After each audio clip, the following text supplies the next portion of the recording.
अंदर जबरदस्त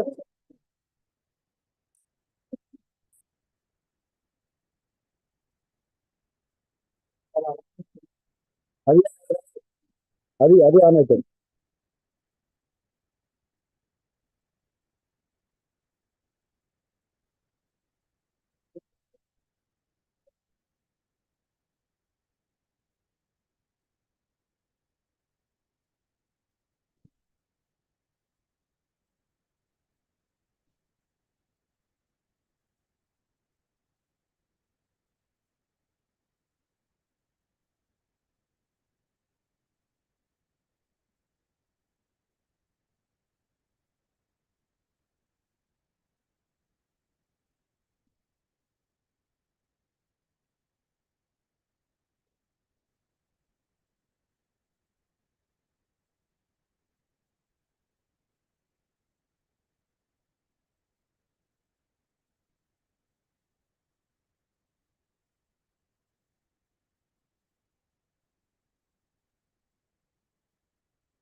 అదే దానికోసం అది తీసామని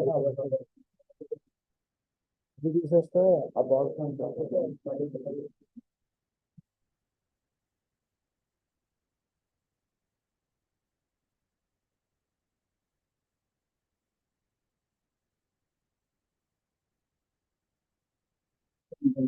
welcome back.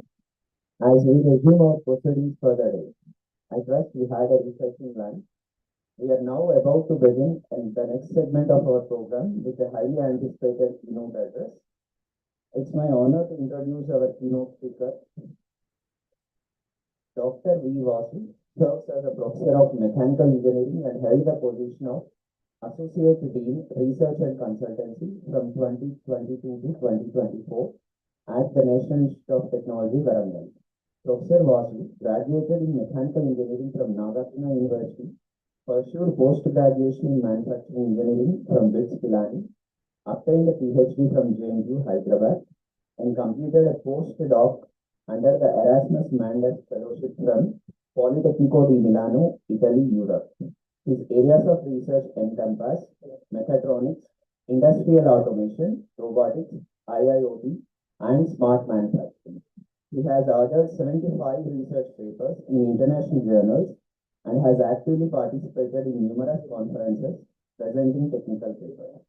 Professor Vasu has supervised 10 PhD students with 4 ongoing and mentored 35 MTech students. He also holds 5 patents granted and 2 under process.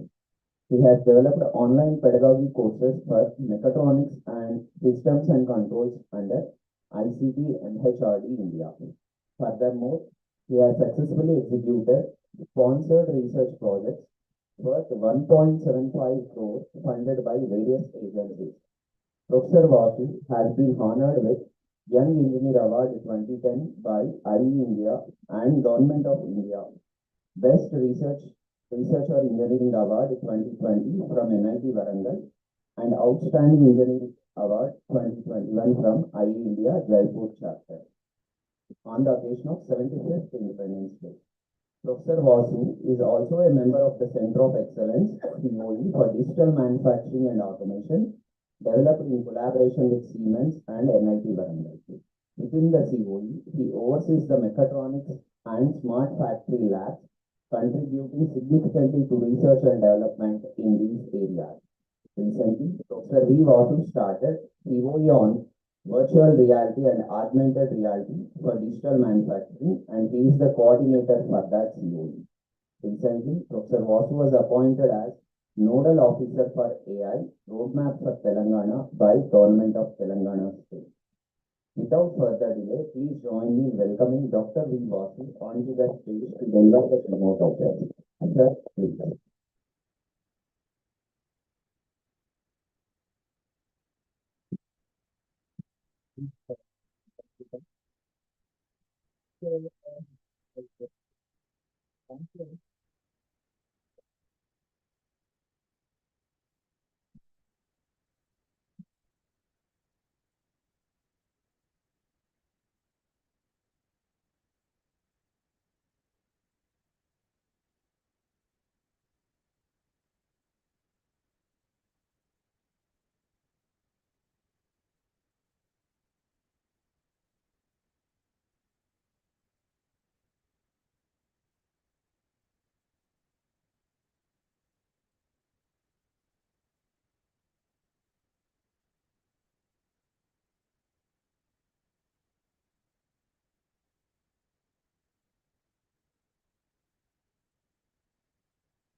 Thank you very much. Good evening. So, yesterday, what I have given you is just I will able to give you a brief idea on digital manufacturing and how what the things we are going to do in NIT Warangal in our Center of Excellence on Digital Manufacturing and Automation. We have one Center of Excellence there. In collaboration with the Siemens, we have started it. And what are the things we are going to do, just I will able to brief you in this time of 45 minutes what we are having. Okay. So just I want to give you a brief idea. So what is NIT Warangal? We have It is 14 departments are there, and we have center of excellence are there, and nearly 6,000 people will be the staff and farm, and we are going to have, we are another 2041, that is what we are having. This is a brief about our department, mechanical. So we have three sections are there. One is manufacturing, design, and thermal. These are some of the areas of research which are going on there. So I belong to the manufacturing engineering. So I'm working on this particular area of engineering. So these are brief biodata. Already I think we have learned that one. So as the conference has been given the first two terms, that is the first is the innovation term. So first just I want to give you what is the innovation and what the present education of innovation, what we're going to be having. That is what I will able to explain some 4 or 5 slides, and after that I will able to go to the digital manufacturing of the era what going on. Okay. So coming to this particular learning. So from student's point of view, now the learning is not a product of teaching. So now it has become the product of activity for the learning. So now we have to make the students not to teach, but we have to make the students to give some activity has to be given. That is the present term what we're going to be having. So now the term is innovation has been became a buzzword, and now people are mainly concentrating on that one. And our government of India is also, they're having Atmanirbhar Viksit Bharat 2024, 2047. These are all the things which are mainly focusing on this particular the word called innovation. Okay. So now presently in India, whatever the manufacturing area or the plant or the factory are going to be considering, they are not manufacturing actually things. So they are making the assembly. So they are taking the different parts from different people, and they are making the assembly. Suppose if you go to any particular car, so they are not exactly manufacturing the parts, are not manufacturing, they are getting some different parts from different areas, and we are going to be assembling them, and we are going to be releasing them. That is the main all like that one. So but exact manufacturing is not missing here in India. That is the main drawback. You want to have that type of exact manufacturing is going to be there. So now people are mainly focusing on this type of Atmanirbhar Bharat, where we have to manufacture our products properly. That is the main concept. So to do that, we have to have this particular different types of innovations or what going to be considered. Okay. So now we have to cultivate this innovation culture. Now people are previously are going to be having the research is going to be there. Now it is going to be that name has been transferred, the translation of research. Okay, that is simply we cannot able to tell that I got one paper or I have graded one MTech or something. So we have to make it some product for 20. That is, we are going to be having some TRL levels are there. TRL1, TRL level 6, that is Hence, I will able to show that one. Okay. So this is what the value for that one. So we have the technical innovations and the customer needs from that. We are going to have the new products. So now the present evolution of education, what we're going to be having is the present one. The activity learning, technology-based learning, and the student-centered learning. These are the main important things where now you have to concentrate on that one. Okay, that is the teacher-based learning is not there. Okay. So to make this thing, this is the equation of innovation, what we are going to have, and we have to have this 21st skills. That is, we want to have a technology-based learning skills should be there. We should have active learning skills should be there, like critical thinking. We are going to have, and another thing is we also have the life skills, like how we can able to make mingle in the social, how we can able to make the collaborative learning work. Okay, so these are the important learnings from this. If you have the leadership and the team qualities, then you have to have a proper plan for the product, then you can able to have a proper innovative product, and from that particular innovative product, you can able to go for a startup or whatever. That is the present trend of what the innovation, how we are going to be having that. So we have to focus on this particular thing, and we have to make the students also go in this particular direction. That is the present innovation. As your conference name is going to be, that's the present trend, what the exact innovation is going to be happening. Okay. So to achieve this, what are the main strategies? How we can able to have? So we should have a continuous learning. Here we have to have the creative thinking. In our NAT Warangal, we have started the design thinking is going to be one course. So as I have seen you are having the joy of engineering lecture, you are going to be started in your BTech first year like that. So in that, you also think about the design thinking course, which you have design thinking is there, but not the model. So that is the main concept where this culture of creating the persons where they're going to have. So the students itself, by second year, third year itself, they can able to have some design sessions also. That is what you can able to get it. So once they are getting the final year, they can able to make some new innovations and they can able to go for the startup work. That is the main theme how we can able to go ahead in this direction possibly. Okay. So yeah, this is what we are going to have the thinking starting from what I think you have. And now this is the translational research. As you know that we are having the TRL levels. So now we have to concentrate the research, development, and deployment. That is how the TRL level has to be implemented, workment out. So this is one important slide. You can able to have the knowledge development up to the TRL 3, and then you have to make some collaboration. Okay, you have to make some collaboration, the technology development, and then you have to go for the industry for the business development document. That is how you have to make your research consist of the translational research from starting from the knowledge to the product deployment what we're going to do. This is how we can able to do. Okay. So with this, just what I have given a brief idea of what the present innovations what we're going to be having, and as per the NASCOM India, these are some of the important the skills which the people are going to be required for any of the engineering. It is not for mechanical or it's not for computer development. So it is going to be the basic skills which are going to be required. So you cannot tell that this is all computers are this not mechanical. So you have to learn all this. At least in this particular minimum 3 courses has to be learned. Okay? And if you consider this one, the robotics and automation is our 3D printing is mechanical only. You can able to go Internet of Things and virtual reality is like CAD modeling, access to the CAD model.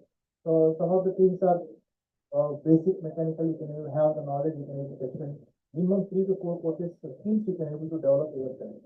Okay?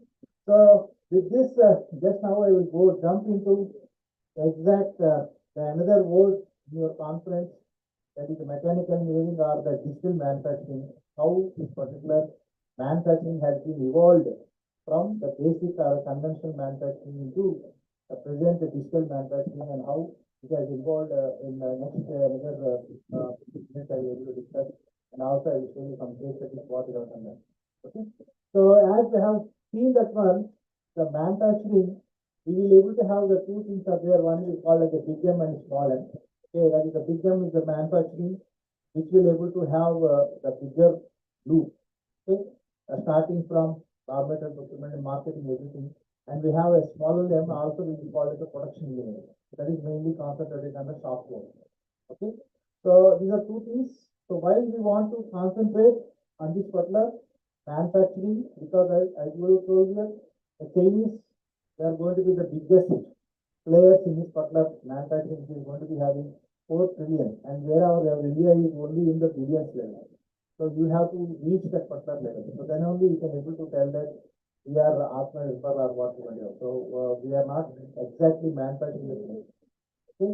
So that is what our government of India is mainly focusing on this concept or the manufacturing minister to how we can able to develop our own product or manufacture our own product. That is the main concept. Okay. So the manufacturing journey. So if you see here, in the journey from the Stone Age, Bronze Age, Iron Age, and then we got the Machine Age. Okay, this is how the travel has been from Stone Age to that one, and then we are going to be having Industry 1, 2, 3, and 4. Now presently, people are telling that Industry 4 and Industry 5 is also coming, and now people are coming like this one. So just giving a brief idea what we're going to have. I did not want to discuss more on this. I think you know this. Okay. So now the main thing is we want to have the automation.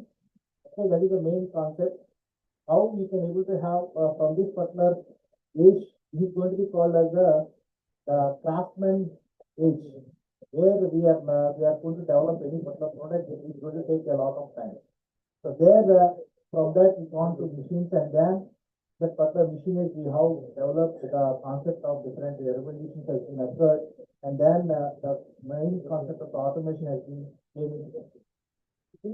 And this automation mainly not only technology for monitoring and control of production difference, and then because of this particular digital transformation, now people are mainly concentrating on this stuff of the disruptive technologies what we want to have. So now because of this COVID, this digital manufacturing era has shifted 5 years before only.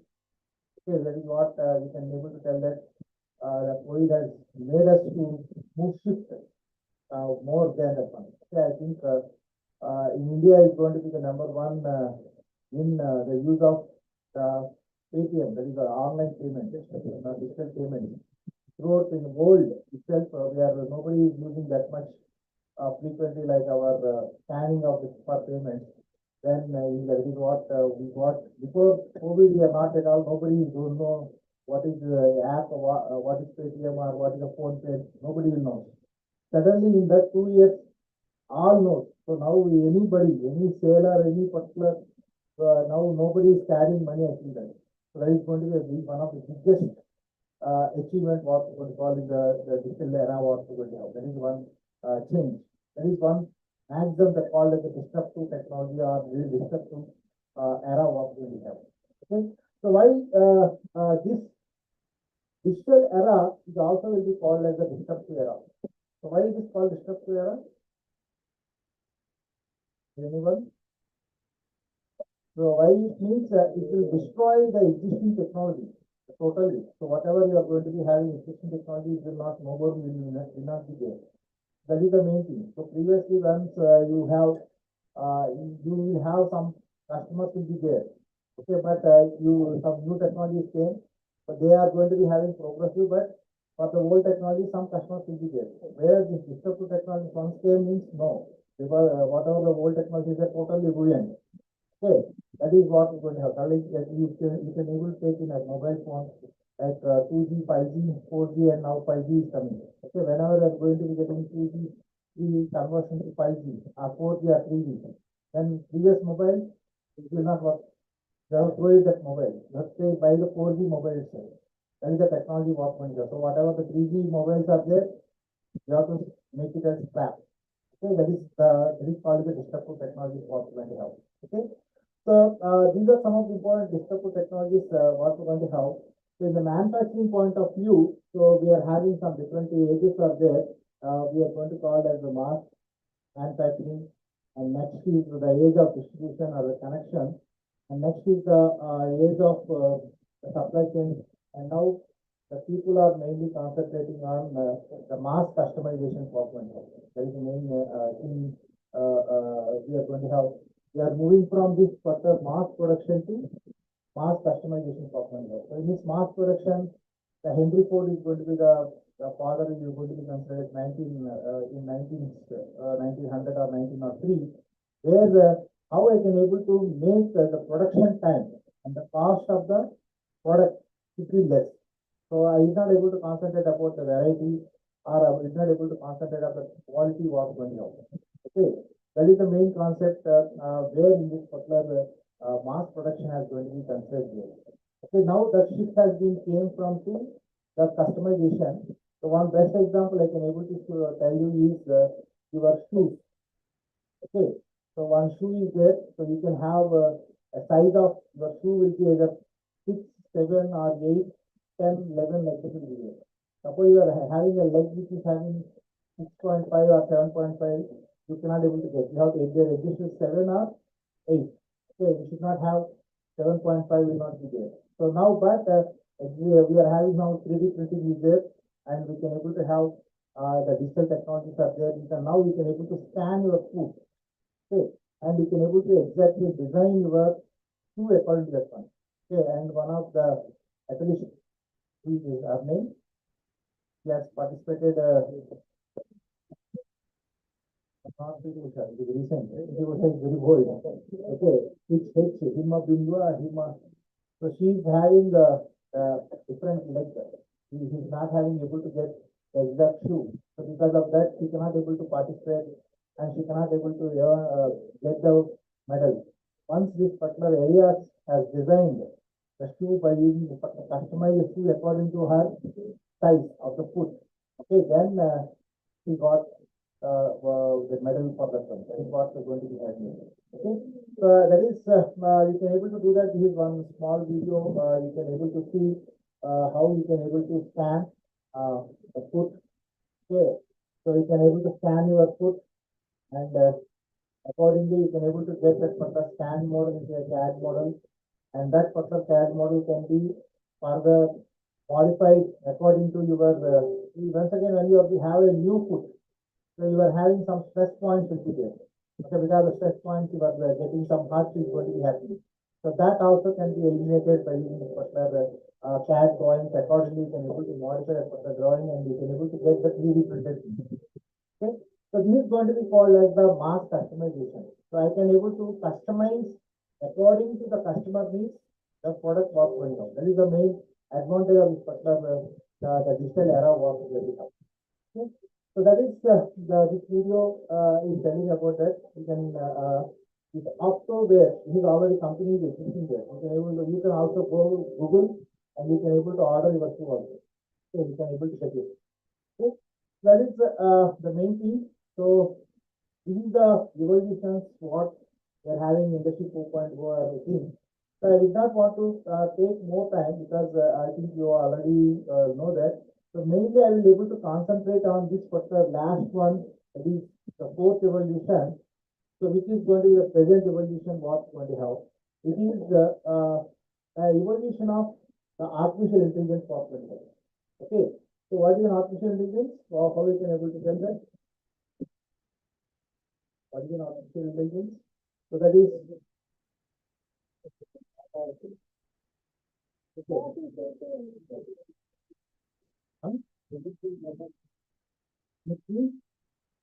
yeah, human intelligence. Okay. So you are having the as a natural intelligence, you are having the brain. Okay. If you are creating any new brain, that is going to be called artificial intelligence. Creating a new thing, which is not natural, that is going to be called as artificial intelligence. This artificial intelligence is not new. It has been already introduced in 1954 itself. But why it has become very, very popular now, this particular 20th century? Why?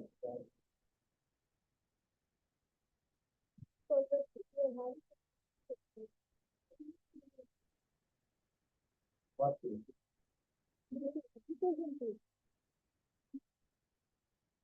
Hmm?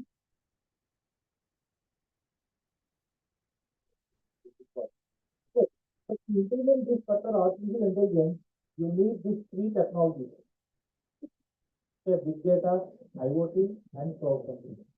So without the three technologies, you cannot implement the artificial intelligence software. Okay, so these three technologies are not there in 90s. Okay, these technologies has been developed in 20s. Okay, so once this big data, analytics, IoT, and cloud computing has been developed, then this artificial intelligence has been came into picture. That is the application of that particular artificial intelligence, the use of that particular thing has been came into picture. Because this artificial intelligence, as the madam has told, how to use it, people have told, it needs a data-driven algorithm. Okay, so previously in the industry 3 evolution, when you want to make any particular intelligence to any particular system, or you want to design a controller, or you want to make any particular controller to make that particular decision, it has to take. So how will you be able to do that? How the feedback system, how it works? You want to program it. How you are going to program it?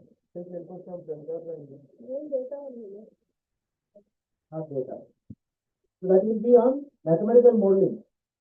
Okay. So all your basic control systems, okay, whatever you are going to start in the basic control system, what you will do? You are going to develop that real system. You are going to represent in a mathematical model. Okay. So and from that particular mathematical model, or your FTA analysis or CFD analysis, what you will do? So you will able to represent the real model into a mathematical model. and by applying some boundary conditions, and by applying some assumptions, and by applying some numerical solutions, you will be able to solve the particular mathematical equations and you will be able to get the analysis. That is how we can able to design a controller what we're going to be having in this particular era, the computer era.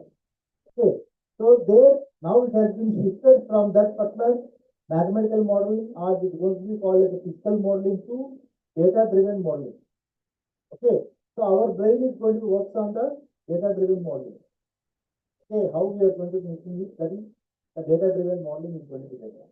So that needs two things. Okay, one is huge memory is going to require. If I want to have a huge data is going to be there. So one example I can able to tell you that what is the importance of the data. Okay, so this is going to be one example data. Okay, if I want to make an autonomous car, okay, to run, so it needs these are different types of sensors. One radar is required, one camera is required, one sonar and LDR is required, and GPS is required. Okay, so each type of sensor per day, it is going to be generating 4 terabytes of data. So suppose you want to run one autonomous car for 1 day, I need 4 terabytes of data of my sensor is going to be generating. So how to store that? So whatever the maximum laptop I am having is 1 TB or 2 TB maximum. I am having a hard disk has that one. Okay, so now that's why I have already loaded all things. That's why my laptop is hanging. The last issue before starting this one. Okay, so now I want to run this particular autonomous car. Only 1 day it will run. So you are going to be using one hard disk. Okay, then after that, it has to be stopped home only. So then I want to make it as a continuous run, or I want to take it from here to Hyderabad to some other place. Then how much data is going to be generated? So how to store that data? So then we are going to be having the concept called the cloud computing. Okay, we are having the cloud computing is one where I can able to store the particular data. Cloud computing is not only for storing, you can able to have other services also to be able to provide. Okay, so if I want to have that one, okay, so we will have one different big cloud servers are there. Okay, that will be in where it will be there. All your data centers or the cloud servers will be in where it will be there under the ocean. Okay, they are having under the ocean. Why they are kept in under ocean? Cooling. Okay, because no, because they want to cool that particular big server. That much AC is required. So now we are going to be having the technology called as green tech. Okay, so now we are going to be developing. That is one big controversy. What is going to be having is you go for electrical vehicle, but how to get the current? Okay, so then we are spoiling that. Okay, now this in Hyderabad is pollution free, but wherever the hydrogen, the thermal plant is there, that is going to be making that one. Okay, so like that, to make that particular cooling system by natural cooling, they are keeping that in the oceans. Okay, so now how I can able to send this particular data from here, the car which is running in Warangal city, I want to send the data and to the particular cloud which is sitting in some Arabian Sea or some other ocean. How I have to send it? Huh? How I will send it? Okay, so there you need the IoT, Internet of Things is going to be required. The connectivity, IoT is mainly for connectivity. So through IoT, you want to send this particular data to the cloud. That technology is going to be important. That is why I am telling that one. Okay, so to make this particular artificial intelligence run, so these 3 technologies are required. One is the big data analytics, that is what the data what we are going to be having, IoT and cloud computing what we have. So without these 3 technologies, you cannot able to implement the artificial intelligence software. Okay, so other than that, this is called as the hardware or the information what is going to be required, and then the intelligence is going to be given by your AI algorithms what is going to be having. So now you can able to develop different types of AI algorithms what is going to help. You can able to develop it. Okay, so next important thing is the processor is also another important thing which is going to be required. Okay, so the processor, the microprocessor of the computer processor or Intel processor what can be have. Okay, so now what is the brain of the processor? Now present our supercomputer is having. Can anyone guess? So here the brain of the present supercomputer is the brain of the rat. Okay, so what is the rat? Rat head will be like peanut. In the head of the rat will be a peanut. In that peanut, the brain will be very much. So that is the supercomputer where we have designed now. Okay, and now the thanks to the quantum computers, now presently the quantum computer has been came, and now recently 1 week back, the Google has announced one quantum chip. What is the proper quantum chip name? Anyone? Anyone Google it? Nobody is having mobile phone. Okay, to start with W, Wilbo. Okay, so Google Wilbo. Okay, so Wilbo is one quantum chip which has been released by Google, so which can able to do the computing of very, very complex computing where our supercomputer can able to take heptatonium, what is heptatonium? 10 to the power of 25, 10 to the power of 25 years. So any particular complex computer, the mathematical solution that our supercomputer can take means it will able to take 10 into 25 years. It will take, that can be done by your quantum computer within 5 minutes. That is a super controller has been designed by this particular Google. That is the beauty of this particular quantum computing what we going to have. There is a technology wow, the present technology has been trained. It is in January itself we got. Okay, so this January month, as you know that is a month of lot of digital errors. So one big achievement is this quantum computing. What I told you that it is that is Google quantum chip. Okay, that is a very supercomputer chip now going to got. Another next is Elon Musk.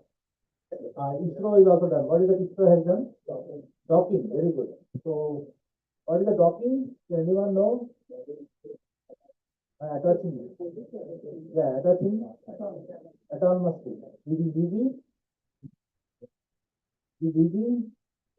Okay, they are going to be rotating. The two satellites are rotating in different orbits with different speeds. And they want to bring the particular two satellites in different orbits, different G values, come together and talk each other. That's without human with their self-intelligence. Okay, that is what the achievement. That is the 4 times tried ISRO. The 4th time they have succeeded. Okay, another achievement was by Elon Musk. What is that? SpaceX. What is it has done? The booster has come back and it has been wherever it has been fired, has came back its own position. Okay, that is also one big achievement what we have. These are all the things. So one more in achievement in this January. One more digital achievement. According to ChatGPT, that is OpenAI. What is another achievement they have got? ChatGPT, you know? All know that? That is generative AI. What is generative AI means? Okay, whatever once you have trained that one. Okay, so but when you are not trained, that is the difference between your human intelligence and the artificial intelligence. Artificial intelligence, you have to train that particular data. Depending upon the trained data, you will be able to get the achievement. But if human has having the two another things, what is the two things? That is what thinking is called reasoning. Okay, reasoning and abstracting. Okay, abstracting and reasoning. So these are the two things which are going to be having the humans are having. Okay, that is not there in the ChatGPT. So now the ChatGPT OpenAI recently announced O3. That is the ChatGPT has replaced by now. Another thing you are going to be getting is O3. That is going to be the new evaluation where it can able to have the abstract and reasoning also. Okay, the average abstract and reasoning, that is how the biggest human being who can have the biggest abstract and reasoning is whose brain? Who is the brain? In human being, Einstein. Okay, Einstein's brain. Okay, they have identified that the Einstein's brain is having the highest reasoning IQ. That is what we're going to have. That is abstraction and reasoning. And according to that, we are having a benchmarking is there. API. That is API is going to be called as the benchmark for to identify the human IQ. Okay, and they found that the Einstein brain is going to be having 85%. Okay, but whereas this particular OpenAI is going to be O3, it is going to be having 87.7%. Okay, now we are getting the type of technology is going to be coming. This is the in January only came. You can Google it, O3, OpenAI, O3 like that. Okay, so these are all the things happened in January itself, 2025, starting of this particular January itself, these are things happening. So how, what are the things you are going to happen by the completion of this particular 2025? Okay, what are the things that are happening? So now we are going to be getting another biggest technology is going to be the drones technology. Okay, how the particular Israel, okay, how they have killed one person. So you know that how one in Gaza, a Israel person has killed one fellow by sending a drone. Okay, he has fitted in one big tunnel itself. Okay, and he has identified him. He is sitting in Israel and sent it on drone. It has gone there and it killed that fellow. That is the technology now that people are having. That is the AI technology what they're going to be having. Okay, this is how the present era is going on. The result is what we're going to be having. So now, how these further technologies are going to be incorporated in the manufacturing point of view, that is the main concept what I want to teach for you, or I want to give you some small insight for you. Okay, so this is what we are going to have. So there, just I want to give you Internet of Things. You call it now. So I want to have AI. Three important technologies are required: cloud, IoT, and so these are all four subjects for all engineering. You cannot tell that these are all not for me. These are I am not mechanical engineering. I don't know IoT. So you know all words, MS Word. You know how to PPT, that is PowerPoint presentation. Like that, you have to know IoT, cloud computing, and data analytics. These are the three things are required in this particular. If you want to arrive or you want to survive in this particular digital era, okay. Otherwise, you cannot able to do anything. Okay, that is what we are going to have. Okay, so I do not want to. These are some of the boards are there. I think I will skip it. Okay, so this is you can read it. Anyone read it? According to research, Cambridge University. Yeah, you can read it. Yes, okay, how you are going to do that? Because the words are already it has been because of your intelligence.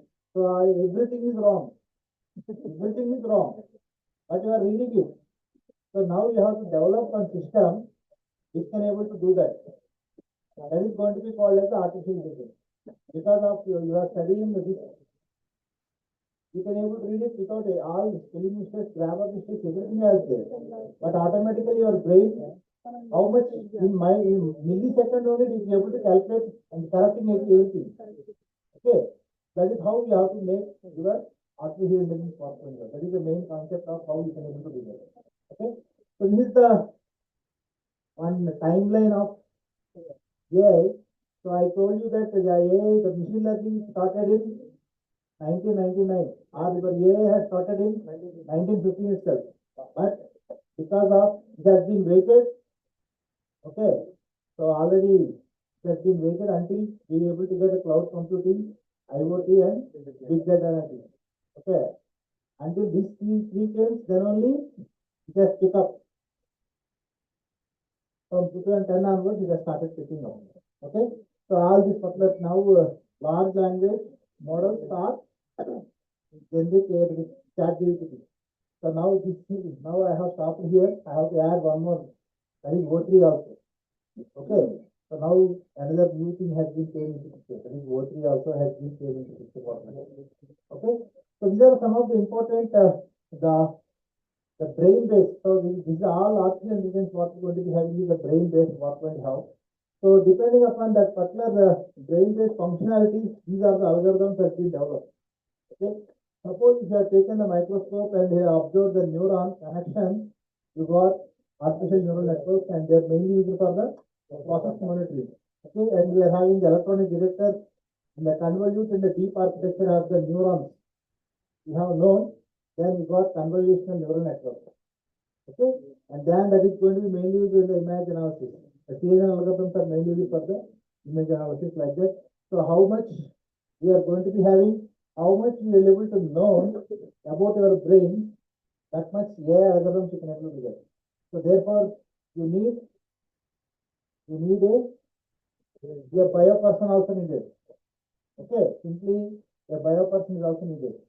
Okay, so now these are the three important technologies. Now, if you want to get any project, you have to collaborate with one bio fellow, one green energy fellow, and one AI fellow. Okay, these are the three. If you want to get a project, that is IoT, AI, clean tech, and biotech. Okay, these are three things what we're going to be. There is a present trend is going on these things. Okay, because why? Because if you study this further, how the neurons are connected, everything, then you can able to develop the AI model. That you can be getting this information is going to be getting from the biotechnology person also. As you know that in 2024, the Nobel Prize also will be given to who? Whom has given the Nobel Prize? AI biotech person. Okay, what he has designed by using AI, how the protons are going to be connected, or how the protons are going to be connected to make this particular neuron. That is what he is research for. For that case, was given the Nobel Prize what one have. That is how the importance of this particular biotechnology also what one have. Okay, and these are some of the important 30 AI tools which are going to be mainly used for in your classroom. So you can no need for you to make your one PPT or no need for you to make your own now assignments are all so many are there. Okay, so these are the 30 AI tools where you can able to use. Here are some of three. Some will be if you want more features, they will cost something. These are things what you will have. Okay, that is what just I want to give you. I did not want to discuss. I think you know what is machine learning, what is deep learning. I don't want to have. So that is status. Present status is in the manufacturing, the assisted intelligence, augmented intelligence, and autonomous intelligence. This is what we are going to have. Okay. So now the present where we are in the augmented. Now we have to go for the autonomous intelligence. What we are going to have. Okay. That is where we have to shift ourselves at the level what we have. Okay. So now coming to the exact manufacturing, I want to take one steel plant, steel manufacturing. Okay. That is the only thing which is happening in our India because of thanks to Tata, because that is the person who has have only one manufacturing which is happening in India. That is the Tata Steel. This steel is going to be manufactured in India only. Starting from raw material selection section. Okay, remaining are the biggest industry what we have. So here we are having this is the process you know that. Okay, this is the traditional automation is going to be occurring in this particular form. You know that traditional automation will have the sensors, actuators, what is PLC, programmable logic controller, and SCADA and HMI. What is SCADA means? SCADA. Supervisory controller and data acquisition. Okay. And then MES system, and then we are having the ERP. This is the traditional automation. If you want to go any particular manufacturing plant, what you going to have. Okay. So now I want to incorporate this particular into making it a smart manufacturing. So we have the traditional automation. Whatever the software which are going to be required are going to be called as a OT software. Okay. For writing a PLC programming, we are going to be using a ladder diagram. Okay. That is the OT software. Okay, so like that, these are all will be there, and we are having some IT software there. That is AI algorithm or cloud IoT, okay, data analytics. These are all IT software. So now I want to combine this OT software and IT software. That is going to be called as the smart manufacturing that I can able to do by the IIoT. Okay, now what is this II, double I, what is it? Industrial information. Okay, industrial Internet of Things. Okay, so what is the difference between IoT and IIoT? Any difference? Yeah, that is only okay. That is the name itself is telling. What is the exact difference? Huh?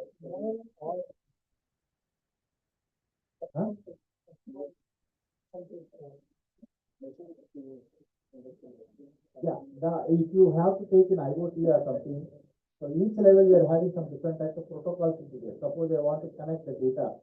Okay, so we are having how you can able to send the data. Okay, so now this IoT concept has been came why because it mainly is the connecting or communication of the things. Things. Okay, so things means all unlike things. That is, the laptop is one thing. Your projector is there, light is there, fan is there, AC is there. There are all things. So now I want to this AC and this fan has to talk to each other. How it will able to talk? Okay, they are having some different types of protocols are there. So what are the one is internet, another thing is Bluetooth. Okay, internet is Wi-Fi protocol, Bluetooth protocol, Zigbee protocol. So like that, we are having depending upon the distance, we will have different types of protocols or what we are having. Okay, so like that, if we are having these are all home appliances what we have. So what are the protocols which are going to be used in the home appliances cannot be used in the industry application. Okay, we are having separate protocols are going to be required. Okay, so to develop the particular new protocols, therefore we are going to be called as the IIoT what we have. Okay, what is so IoT means connect the things. Okay, and the connect the things and to send the data to cloud. That is the main objective of the have. Okay, so now we have the smart manufacturing is now you got it the connection between the traditional OT and the traditional IT software combined through Internet of Things. That is going to be called as the smart factory what going to. Okay, that is the main concept of the industry 4.0 robot what is going to be, that is the manufacturing plant what going to do. Okay, so now this traditional automation is within the industry only, like your intranet, like your phone is there, that is the intercom phone is there. Intercom phone, to that we cannot able to make any particular US call. Okay, within the department we are able to do that. So like that, this OT will be within the factory. So now I want to have connect this particular to IT so that it will become say global. That I can able to connect this particular factory anywhere possible. That is the concept of this particular smart factory is I can able to visualize the factory by sitting here itself. That is the main concept. How I can able to apply this IT software to the OT software in the traditional automation in the industry, manufacturing industry working. That is the main concept. That is called as a smart manufacturing area what we call it. Okay, so with this small concept in our we have center of excellence of manufacturing and automation in our NIT Warangal. We have built this particular same thing. Okay, how we can able to convert the smart factory like this. So it is the traditional we are having in this 13 labs are there. Each labs are going to be teaching the OT software like starting from the sensor, PLC programming, SCADA, HMI, process controller, and CNC controller. These are all the things which are going to be considered as the OT software. So like that, you are having a CNC programming by using a G codes and M codes. You are going to do that. Okay, that is OT software. Okay, now I want to connect the G codes and M codes software with your IT software, like any particular IT software like Python or something you want to have. So how to connect that? That is going to be the smart factory what we will have. Okay, so we are having the different labs are there, and we are having one cloud also there. That is basically it is going to be called previously called MindSphere, that is the Siemens cloud. Now it is going to be called as Insights. There are going to be one or two different types of clouds we are having. The major provider. What is the name? Microsoft, Azure, AWS. Amazon, AWS, the two different clouds. Okay, like that, we are having the Siemens also, we are having one Mindsphere cloud is there, and that will be available. And how we can able to connect these things to the cloud. That is what we are going to be teaching in this Center of Excellence software. Okay, so we are having this is one lab. These are the 13 labs, starting from product design, CAD, advanced manufacturing, testing and optimization, Internet of Things. The 13 labs are there, and we can able to try the total building is that one dedicated to the particular lab. Okay, just I will show you one video, so you can able to get the idea.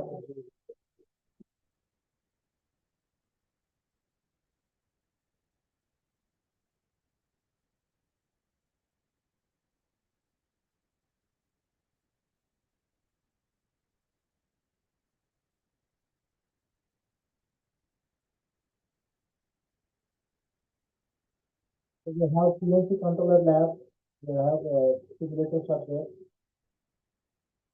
this testing and optimization.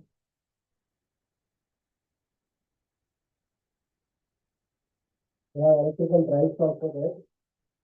Some PLC programming, smart, this is total smart factory, intelligent factory.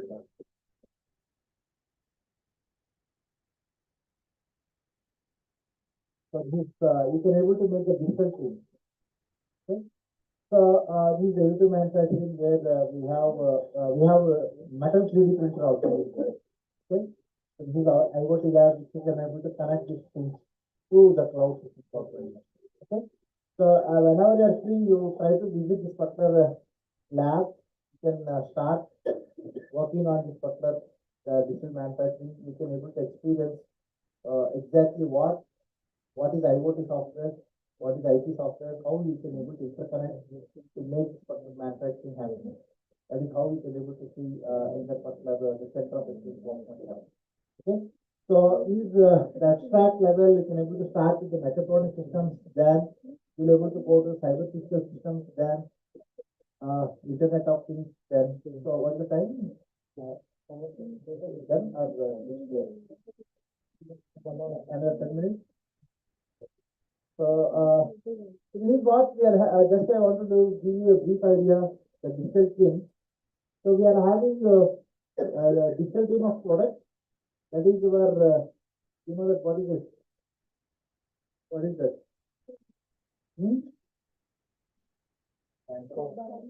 Kinematics. Okay. So where you can able to use by linking different links, you can able to get rid of product. That is the another digital twin what we going to have. Okay. After that we got this. What is this? That is a thing. It's computer-aided manufacturing where you're having you can able to simulate the total plan. Okay, so that is also there. That is the digital twin of the production. So now we got the digital twin of performance is there. Okay, so now with this particular IoT enabled, I can able to see the performance of each robot or each everything. So here I can able to see this particular graph. Okay, the performance, how much the robot is performing, how much this particular cantilever is performing, everything also I can able to visualize. Okay, so that I can able to achieve with this particular industry 4.0, the digital twin what going on. There is a present digital twin is that. What is? So this is how the digital twin is going to look like in your autonomous car. Okay, you can able to get the dashboard, how much speed, okay, how much fuel is there, everything I can able to get it. Okay, this is the digital twin for the car what going on. Okay, to get that, these are the different types of protocols are going to be required. Just I want to see that now. So now because of this particular artificial intelligence, now we are getting the dark factory. What is the dark factory? Yeah, it is working. Okay, recently what the chairman of LNT has told. 90 hours. We have to work for it. I think these people are already working more than that. Okay, I know that. So, but so you have to make this particular dark factory, or now you want to make a dark institute also. So now people have started that evening also we have to take e-courses. When you have started already e-masters or e-courses. So now our director is forcing us to start the e-masters after 5. Okay. So, so that also I think once it is implemented in Warangal, then that will come to you also. I know that in another that will be late 1 or 2 years. Okay. Okay. So after 5 also you have to work. So that is called what is going to be called the dark factory now discussion. Okay. But the disadvantages of this particular dark factory is that we got this is the effect. The dark factory. Okay. Okay. That is first it has been replaced. Okay. So now the robot is also replaced with a foreign robot. Okay. That is the difficulty what we are facing. So now thanks to Elon Musk, he has identified that particular problem. He told that we should not go 100% automation. So that is what I have done mistake. So now we got the new era called the human centric thing. That is going to be called as the industry 5. Okay. That is industry 5.0 is human centric. Human centric where the robot and human are has to work together. Okay. This is the now present trend has been going on that one so that nobody cannot lose their job or nobody only the robot can able to go that or as you have seen that Terminator movie a Judgment Day. So where the robot takes human not able to have one more Terminator will not be there. Okay. So that's why we are having the industry 5. Okay. So where the human is centric and these are three important things. Okay. Human centric, sustainable and vigilance are three important things. So now people are moving that theme industry 5 where this video will able to explain whatever I told.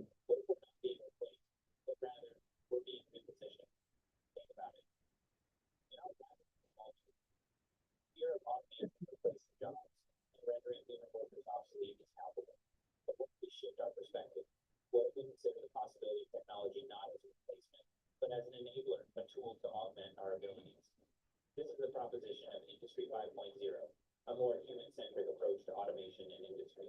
To fully grasp the concept of Industry 5.0, we must first understand its predecessor, Industry 4.0.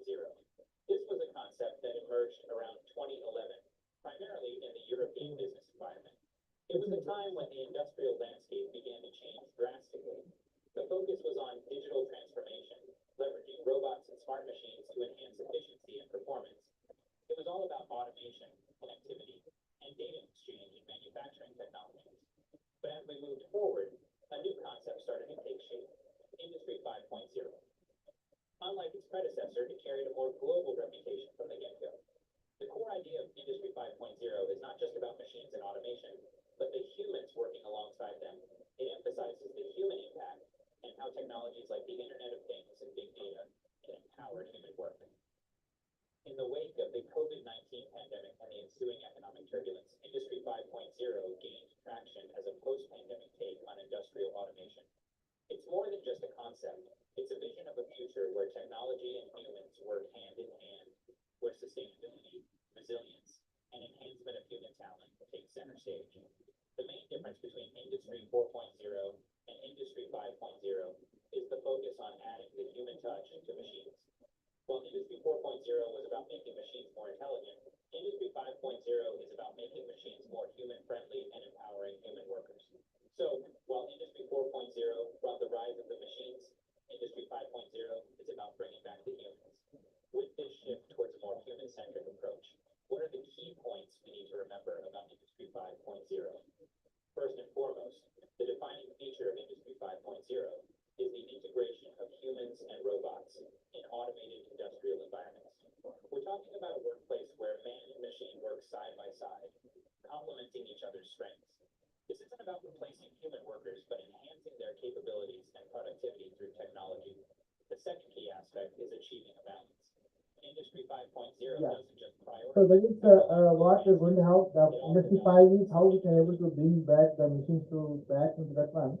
So here the how I can able to make the workers more power, that is like make that particular augmented.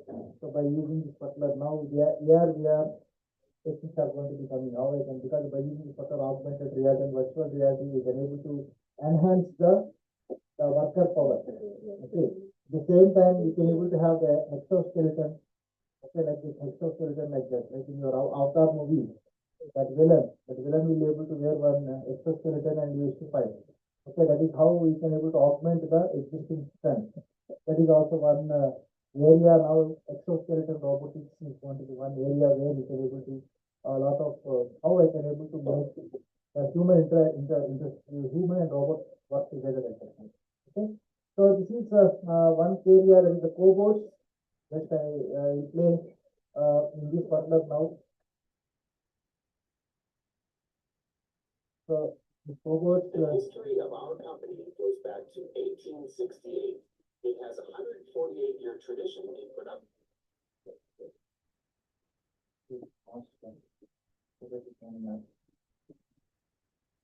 Yeah.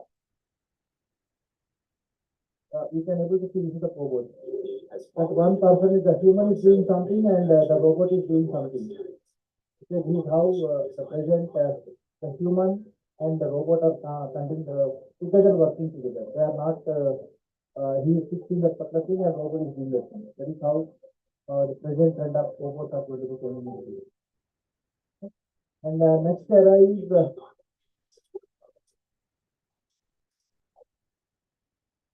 so this metaverse. So this metaverse is also uh, another area where the people are mainly concentrating on this particular. It's augmented reality and virtual reality what another thing what we're going to go through. And coming to this particular sustainability. So now we are going to be mainly concentrating on the circular economy. So what is the circular economy? So yeah, okay. Waste is the resource. Now we will start with the waste, not with the raw material. Okay. So that is the section, that is the circular economy. How we can able to use the waste is our starting product and how we can able to do it. This is going to be a new principle from starting from the linear economy to the circular economy, the main concept what the sustainability is going on. And the resilience is the quality. Okay, this is I want to give you the 6 R's. How I can able to apply the circular economy by using the 6 R's. Reduce, reuse, recycle, recover, redesign and remanufacture. The 6 R's. The 6 R concept is going to be mainly used in your sustainable concepts. What is going to happen is the people are going to mainly use that. Okay. Now sustainable goals also, the 17 goals are there. How to achieve the sustainable goals, this is also another important thing what's going to help. Okay, and this is how the summary we want to have resilience and human factor operators. That is how I can able to develop robots and the metaverse. So that is how I can able to use augmented reality and virtual reality. So now in that case, myself has started one Center of Excellence on Augmented Reality and Virtual Reality in education to the COE of digital manufacturing, and I am the coordinator for that. And we are going for Industry 5.0 in that sector area. Okay, from this 4 to 5 Augmented. Okay, so just with this, just I will show you some showcase. This is what we have made in our lab. The digital twin for this particular SCADA system. This is going to be the total autonomous system. We are having the 5 stations which are going to be used there. So one of my students has developed this particular digital for this in our lab itself.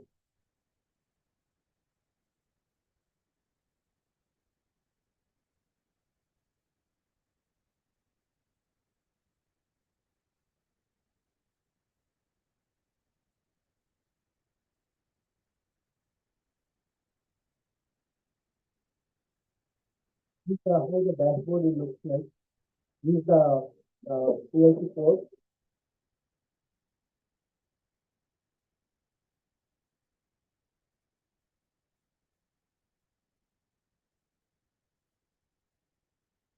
This is what this is the original physical system, and that we are going to get in the digital chain, and we are going to be getting the dashboard. This dashboard is able to see from your mobile sitting anywhere. That is what we are going to do. That is how we have integrated everything in our center of excellence system. It is already there. We can able to see this in our energy Warangal work. Okay. So with this, just I will stop here. See, I will take another 5 or 6 minutes. If you have any queries are there, so this is what just I want to, as I am National Minister of Technology, I have to keep this slide compulsory. So we have to go to our next idea is specific part 2020-47. That is the main concept of our Prime Minister Modi. Today the goals of country is Viksit Bharat, where we have to make our Atmanirbhar Bharat and we have to make our own manufacturing possibility. How that is our goal. With this, I will thank once again. These are all my PhD students, and these are all. You can contact me. There is walking NHW.com from anytime. Okay, if you have any queries, you can ask. Thank you very much for providing me.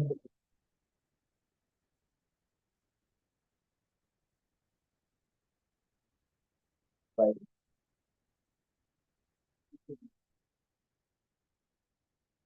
You can ask me any small questions also.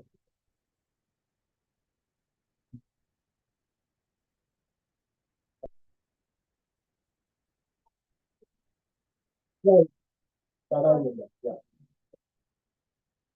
Tara, you have done that. Curriculum of No. This center of excellence is not in the curriculum lab. It is separately independent. So that will not come under that. It is not free. It is a paid thing. So we'll have some minimum fee will be there. We want to learn the technology so order and how. So some courses are there. According to you want to have some internships also can be there. For students internship, 2 months internships also can send. So I think 2 months summer internships are going to be very famous there. So you can able to do that. Each student is going to have 5,000 rupees. They will able to select 3 or 4 labs. They will train them, and finally they will able to give them a project. They will do the project also in that 2 months. Okay, and 5,000 is the fee, and accommodation you have to take care. That is, we are having hostel is there. I think per day 500, including food. Okay, per person it is in sharing also. Okay. So you can able to go to our website, Center of Excellence, and you will able to get all the details possible. That is also one internship for that one. For faculty also, we can suppose a group of more than 15 is coming, then 10% discount will be given for 1 week course. That is, I think 4,000 is going to be charging for 1 week. Okay, 1 week, 8 hours per day, including more. Huh? Not here. In this all lab, if you want to get a training in the particular lab, suppose you want to have training on mechatronics, or you want to have training on PLC programming. So we can able to give you the level, the basic level, advanced level. You can able to give an account that one. So per week, we are going to charging 4,000 extra for 1 week for 5 days. I'm telling 5 days for 4,000 and accommodation separate. Okay, that is what we are going to have. So you can able to come in a group of 15 something, then 10% discount also.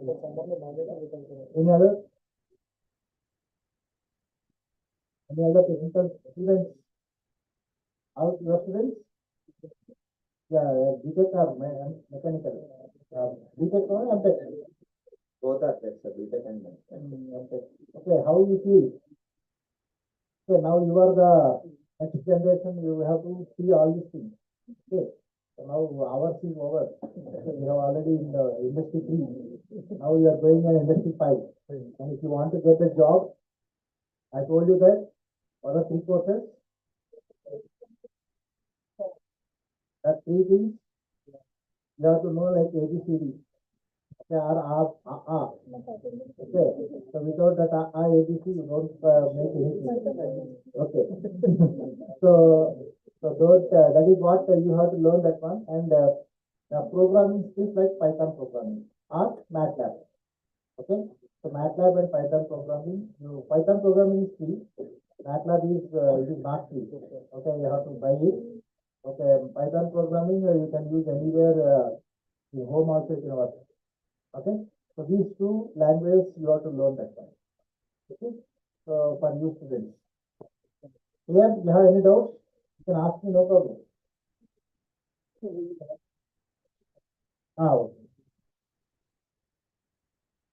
Thank you, sir. Thank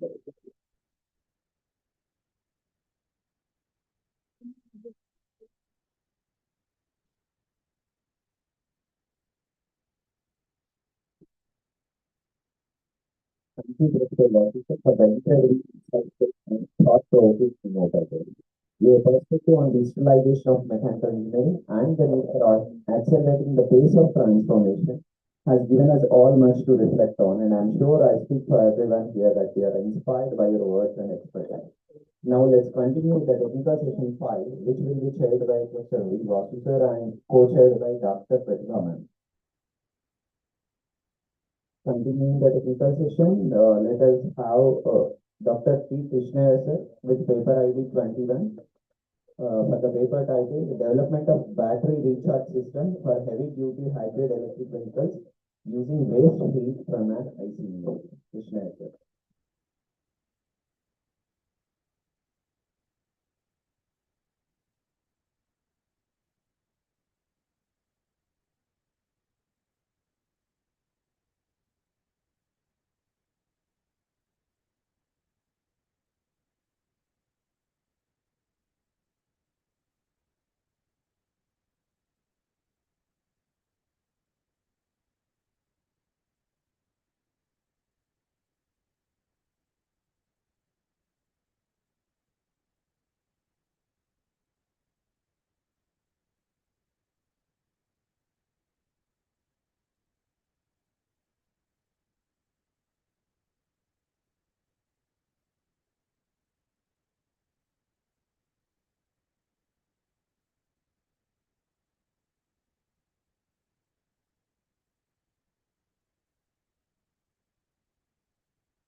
Just now, and here I think I'm going to present one paper. Where it is a model where I think developed recharge battery system and which is applied for the refrigerator. And we all know that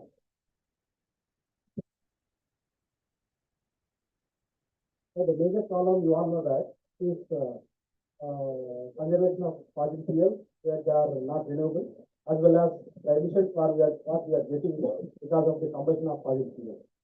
And emissions, whatever it is polluting the environment, it is from different sources. But one of the sources from automobiles that are running with ICE, internal combustion.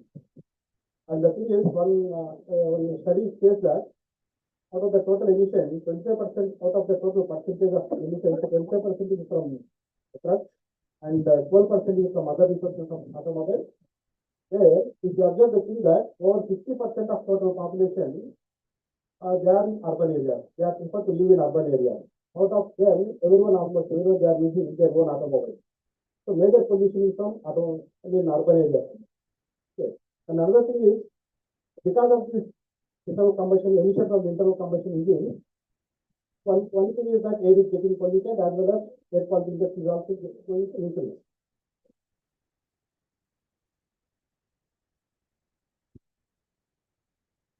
What is the alternative for this? Many alternatives are there. Like what we all know that electric vehicle is one of the most predominant alternative vehicles. But of course, it has its own disadvantages. And because of that, what happens? Of course, disadvantage one of that short range of running, time taking recharging process, and we also need more stations for recharge, all these things. And the most, one of the most better method is hybrid electric vehicle, where regarding this we discuss further. So this, now I am going to discuss, I'm going to discuss about the model, how this electric vehicle can be recharged while the vehicle is in running condition. Subject has been developed one model.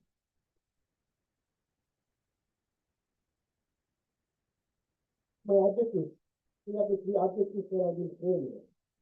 One is to develop charging method, to develop a charging method by using Rankine power cell, organic Rankine cycle. With the help of organic Rankine cycle, I developed one model where with the help of it, you can recharge the battery system in a heavy torque. Okay. And with the help of which, I don't have problem with running range. So running range can be, you can overcome that. Because car running can recharge the vehicle. And of course, this recharge system, basically recharge can be done with the help of waste heat recovery. So of course, automobile is having a lot amount of waste is heating waste into the atmosphere. That heat can be recovered and that can be used for recharging the vehicle.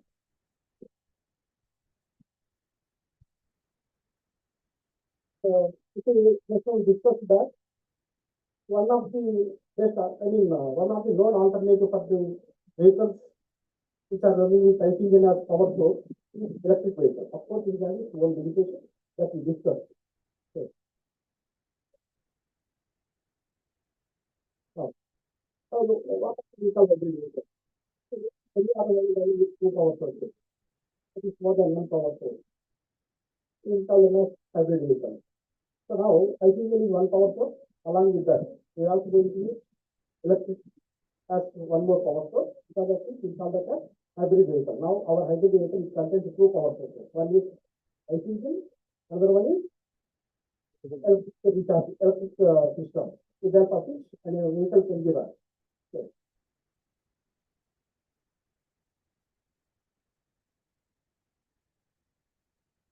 Development of hybrid vehicle is not an easy issue. There is multidisciplinary knowledge. Where we need the knowledge of mechanical, we need the knowledge of electrical as well as electronics. With that of which we can develop this hybrid vehicle.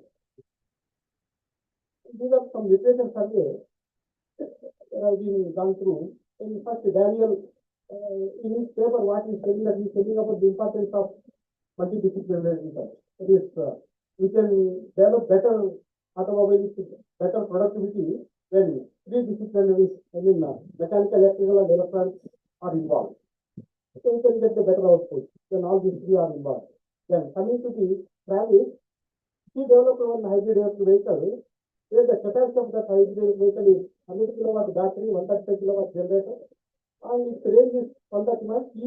At the conclusion, he identified 15% of fuel consumption. Saving the fuel consumption. Okay. And next one, hybridization of vehicle. Also, he identified that there is a lot of reduction in the emissions like the CO2 and CO2. And these are some more the last one, he did some case studies on the already existing vehicles like Astrolab, Toyota Prius, all these things. He did some case studies for that, and he represented all the results in that. And this is the methodology what has been developed for research. This is contains three heat exchangers. This is contains three heat exchangers. This is one heat exchanger, second heat exchanger, third heat exchanger. And it also contains one alternator, turbine. This is the engine, and this is the motor delta which engine can run, and this is the drive. And this is the battery where we need to recharge delta of which this motor can run. With the help of this motor, engine can run. See, our ultimate aim is whatever the waste heat it is wasting to the atmosphere from the engine, that waste heat can be recovered and that it be used to recharge the battery. This is almost, you can call this as mini power plant. Okay. So the first where this one is in three ways it can be raised to that much from my opinion. First one is coolant, second one is lubricant, and third one is exhaust gas. So I want to recover heat from the coolant, lubricant as well as exhaust gas. See, I have been using one working fluid. Working fluid which can run in the turbine. So if you know the Rankine cycle, this can be understand well. So this turbine, I use here organic working fluid. Why I use here organic working fluid? If you use water as working fluid here, water density is more. Evaporate the applicable fluid distance here. So that is the reason why I will use the working fluid which is having low boiling point. So I use here working organic working fluid which is having very low boiling point. Where by taking the heat, it can evaporate very easily. Okay. So the coolant, first organic fluid enters here, the first heat exchanger, and it can take heat from the coolant. Coolant, you all know that. We have to maintain the low temperature of the engine, coolant is used. Whatever the excess temperature is available with the coolant, that excess temperature can be taken by the organic working fluid, and they can it takes in the chamber. I am adding excess heat from the coolant to the organic working fluid. Okay. So this coolant can be circulated from the engine. Generally, if you observe that, the working, that is, the temperature range of coolant will be around 80 degrees Celsius. Okay. So I am assuming that my organic fluid can gain total heat from the coolant, that is 80 degrees. So organic working fluid can enter at low temperature and comes out at the temperature which is equal to the coolant temperature, that is 80 degrees Celsius. While it is coming out from the heat exchanger, the temperature will be 80 degrees Celsius. With 80 degrees Celsius, this organic working fluid can enter into the second heat exchanger, where hot fluid is lubricating oil, cold fluid is organic fluid. So generally, lubricating oil temperature is maintained at around 120 degrees Celsius. So this working fluid temperature can reach from 80 degrees Celsius to 120 degrees Celsius.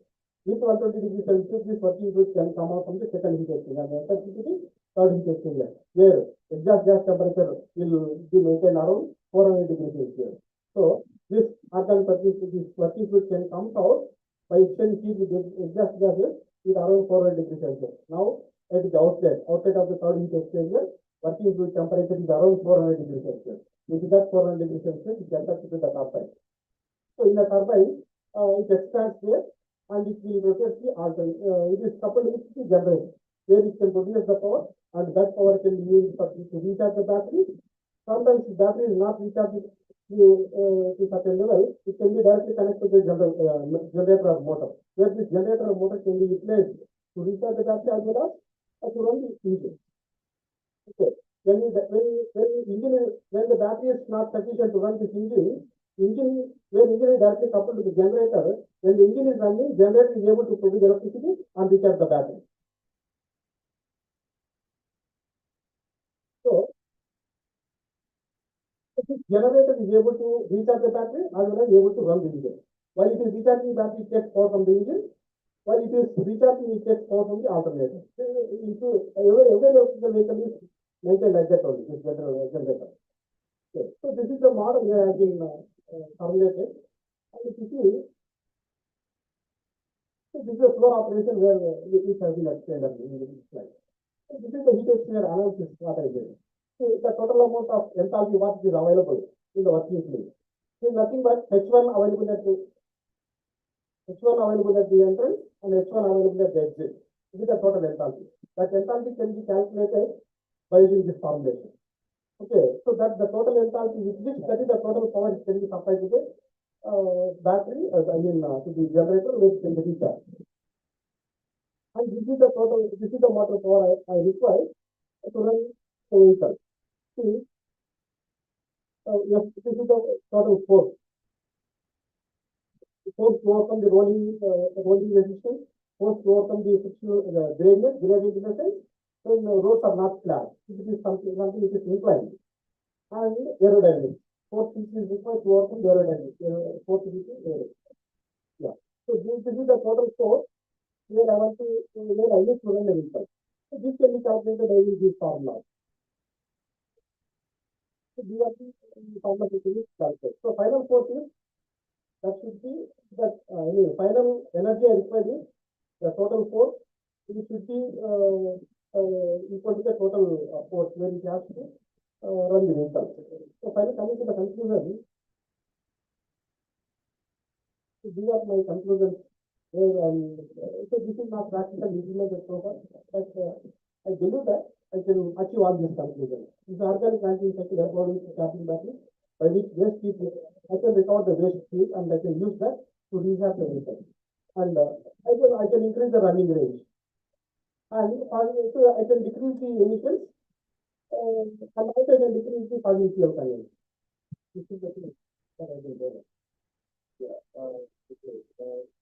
So in that, can you show me that complete diagram, that complete diagram? And that the temporary cost of the vehicle, it cannot be monitored. Yes, sir. If there is certain range in there, it will be there. There is a plus or minus will be there, or the range is will be there. Yes, sir. So that you have not considered for your calculation. Yes, sir. Because, yeah. So if it is less means suppose you like today is a very cold day. Where there is our coolant and the liquid. It will be zero less. That if you see that coolant temperature, sir, it will maintain around 90 degrees Celsius. I have taken the minimum temperature, 80 degrees.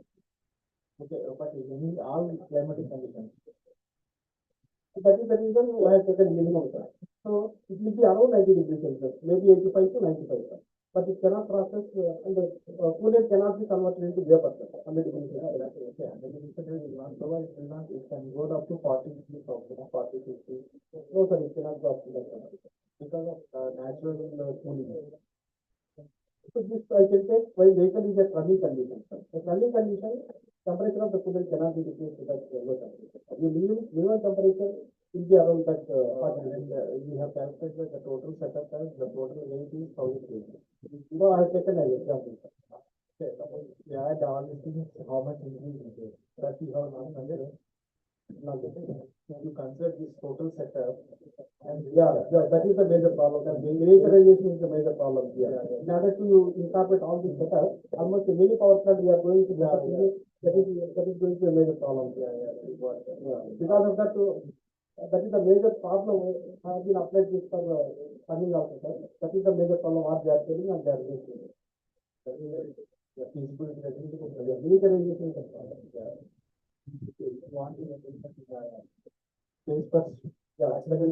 is why I selected for heavy trucks, sir. Because available of space is more important. Yeah. Any other questions from audience? The difficult changes.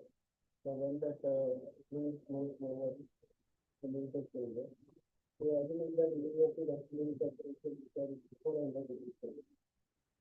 No. And along certain time, where until the temperature of by fluid to reach to 400 degrees Celsius. This is the model I developed, not an implemented practical. But I believe that this model is developed. Almost because it is already proved, because logic can be worked. Before subscribing, you have to create the present which happens from the yeah, okay. So the knowledge we use knowledge and everything, you can practical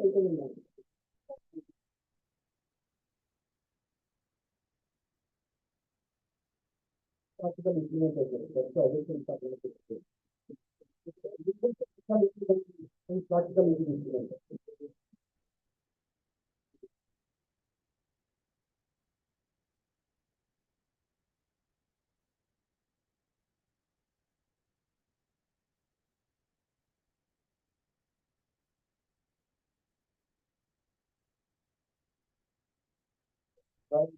Shivakumar, paper ID 87, title Enhanced Cryogenic Analysis of Mechanical, Air and Corrosion Properties in AA 8011, AZ31 and EIC AL40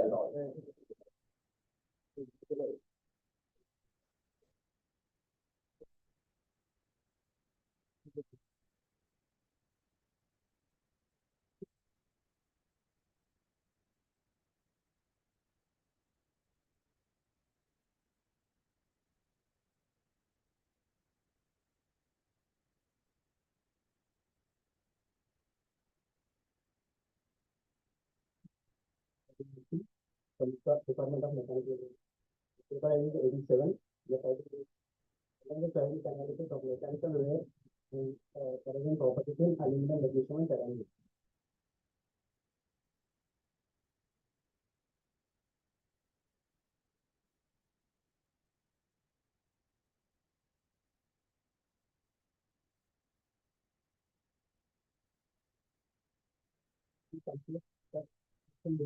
The further right? The research involves special mechanical performance of corrosion resistance. In this, the mainly three types of alloying materials are used, which is aluminum alloy, magnesium alloy, and titanium alloy. And these alloying materials are widely used in aerospace industries, biomedical, and automotive industries. It shows good mechanical properties, and also after the research, these measures were conducted with cryogenic treatment. The main aim of investigation of this research is treating the untreated and treated specimens, finding the results. These are the keywords. The research was conducted in the field of material science. These three materials were giving out impressive strength to weight ratios and corrosion performances. These materials undergone with cryogenic processes. It's an effective approach improving the mechanical properties of various alloys by using the cryogenic operator. This is a schematic diagram, and it is covered with three layers. There are three jars inside. The fluid which is used as coolant is liquid nitrogen, and the core which is very tight, and there is no escape of or vanishes of this liquid nitrogen or evaporation. The cylinder comes with a capacity of 10 liters. Like liquid nitrogen is used as a liquid coolant, and the inside temperature is maintained minus 196 degrees temperature, which is the boiling point of nitrogen liquid. The metals and metals. Mainly these metals are used in aluminum, magnesium, and titanium. The other results, aluminum is known for excellent corrosion resistance, and moderate mechanical strength. These are the materials. And firstly, coming to the methodology, I have chosen three different materials and taken this. I have taken a 5 mm thickness of plates of aluminum alloy, and these were cutted by EDM wire cutting.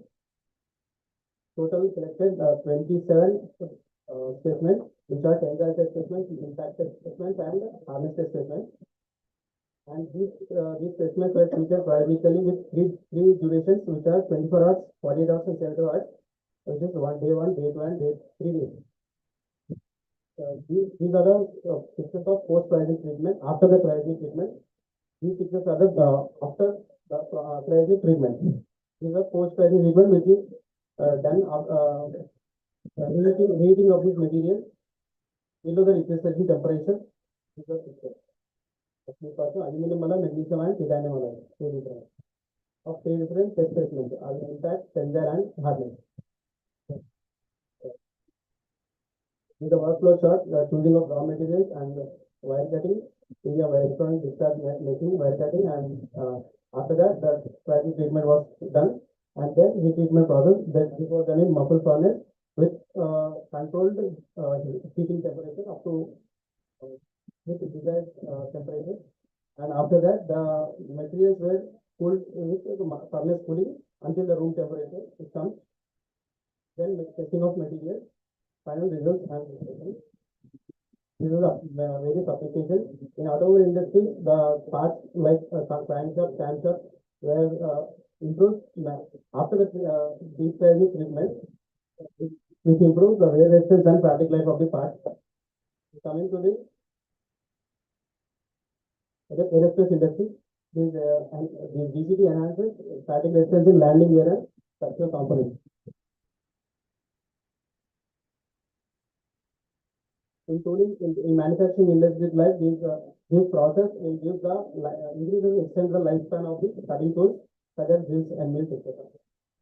And in the musical instruments like brass, the characteristics of brass and string where sound quality will be increased, enhanced with improvement of the sound quality. In the limitation, this strategic process only will be done for the metals only. Some we cannot perform with non-metals like ceramics and composites, etc.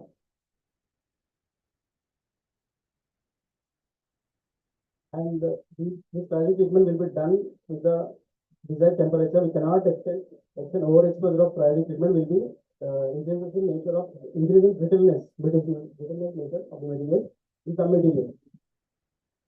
The results of discussion in this aluminum exhibits the significant improvement in mechanical strength and in magnesium alloy, which is balanced. It is balanced in all properties.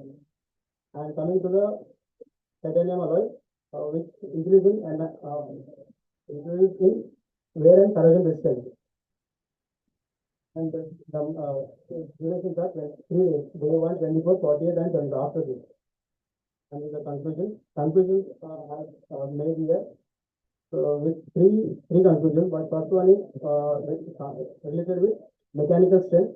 In mechanical strength, titanium alloy shows that improvement with 20% increase in tensile and 30% in hardness. This comes after the treatment of 72 hours of the triadic treated specimen. And in coming with aluminum alloy, this has only 15% improvement in tensile strength and 25% in hardness. And in magnesium alloy, it will improve optimal improvement at 48 hours. There is no much improvement in 24 hours. Only we can see the optimal improvement in 48 hours. It is 18% increase in tensile strength.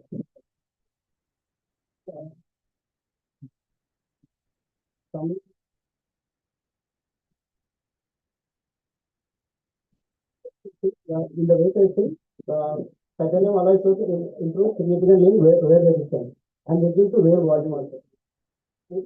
Position of friction after 72 hours only. There is no much changes in the 24 hours and 48 hours. And coming to the corrosion resistance, the salt spray uses the salt spray test using remarkable corrosion resistance improved across all alloys. The mainly titanium alloy achieves electrolyte loss and minimal surface oxidation. And aluminum alloy enhances corrosion resistance in reducing heating and uniform surface because of after primary treatment. And magnesium alloy inherently corrosion prone exhibits significant reduction in heating and surface degradation.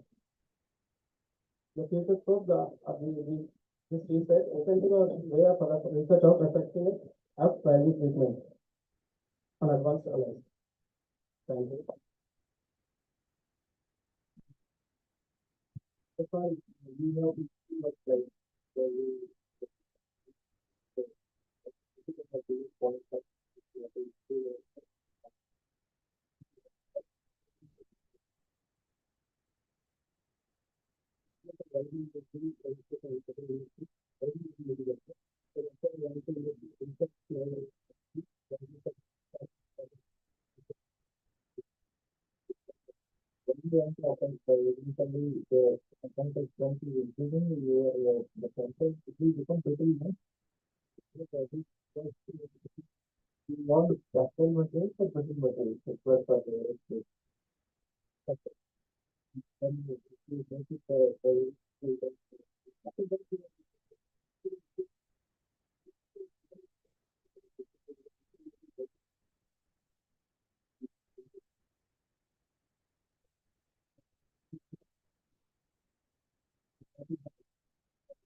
The next paper is by Mr. Sandeep Kumar with paper ID 92, titled Experimental Study on the Impact of Magnesium Oxide Nanoparticles on the Performance, Combustion and Emission Characteristics of Karanja Oil Methyl Ester in a CRDI engine.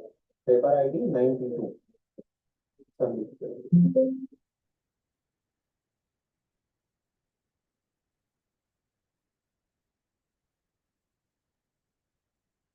Right.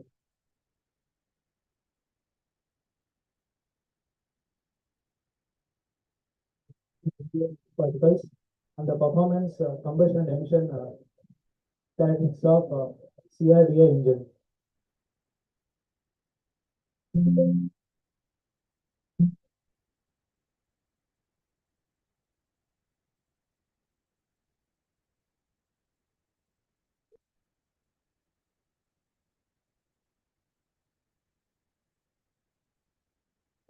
This is to investigate the performance and combustion and emission characteristics of Karanja oil methyl ester blended with NGO nanoparticles in varying concentrations, that is 50 parts per billion and 100 parts per million.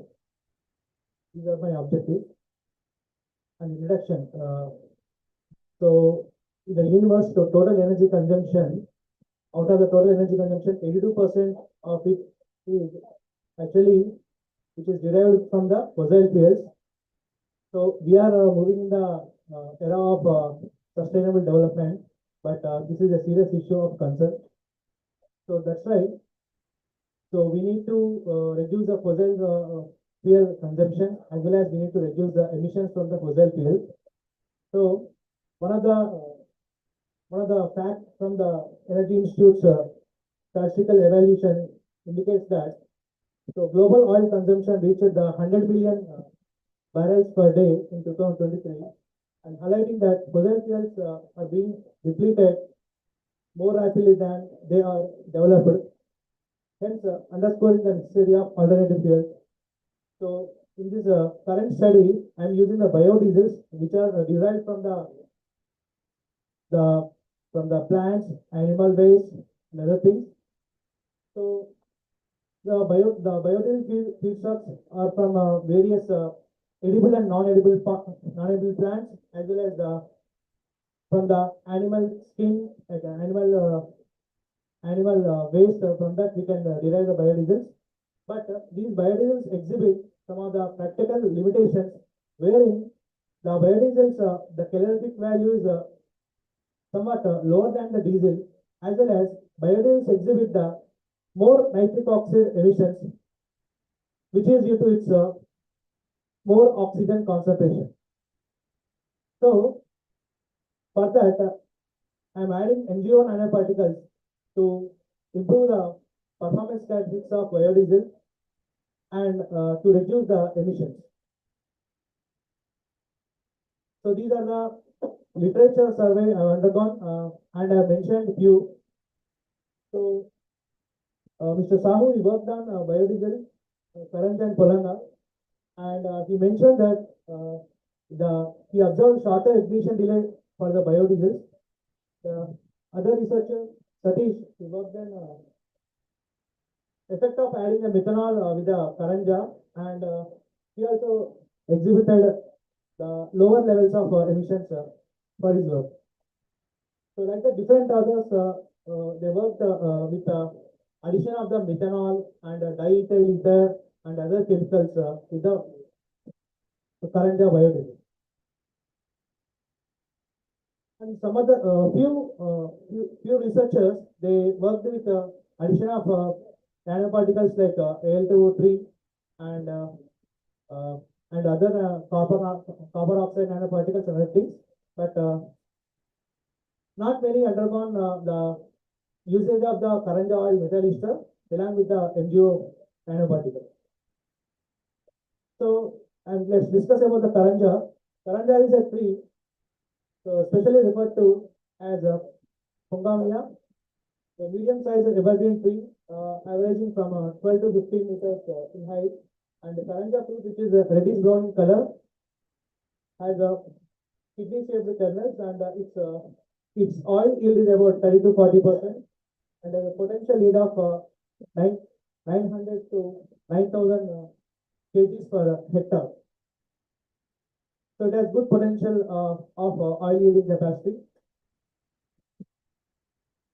So actually, my test fuels are Karanja oil methyl ester. I have taken only the 20% Karanja oil methyl ester and mixed with 80% diesel. Along with that, I use MgO nanoparticles because of its good properties. It has got the thermal conductivity of around 50 watts per meter Kelvin and other good properties. That's why I'm adding this. So I'm adding in the various varying concentrations, that is 50 ppm, 100 ppm, along with the current oil methyl ester blend. So these are the various mixes I worked with, and these are the properties of the test fuels. So this is the experimental setup where I work. It is a CRDA in a common direct injection engine, which is a computerized. So these are the engine specifications. So this is actually the experimental procedure.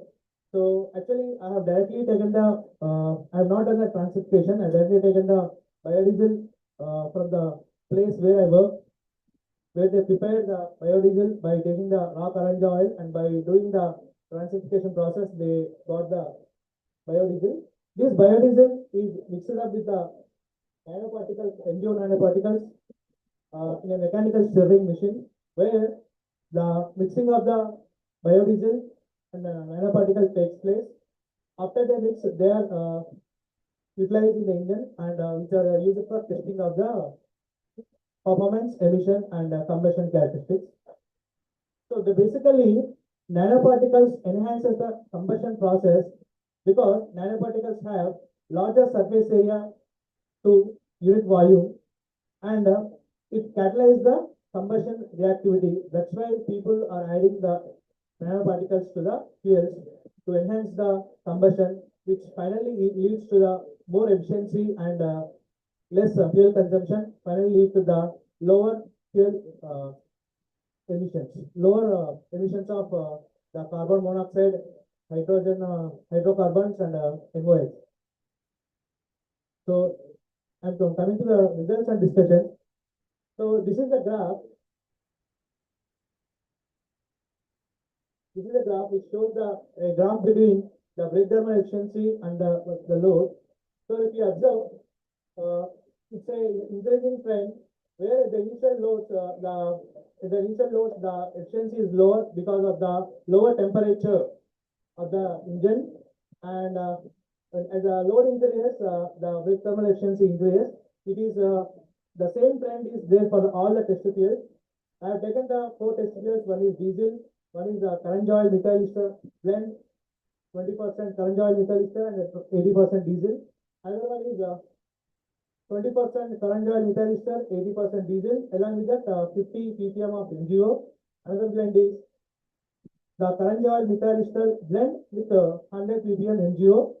Here, if you observe, the thermal efficiency of the Karanja oil methyl ester blend with 100 MgO, 100 ppm MgO nanoparticle addition has got a higher efficiency, which is about 30.94, and which is surpassing the efficiency of the diesel, which is due to its enhanced combustion within the test fuel, which is due to the availability of more oxygen, as well as the reactivity of the MgO nanoparticles, as well as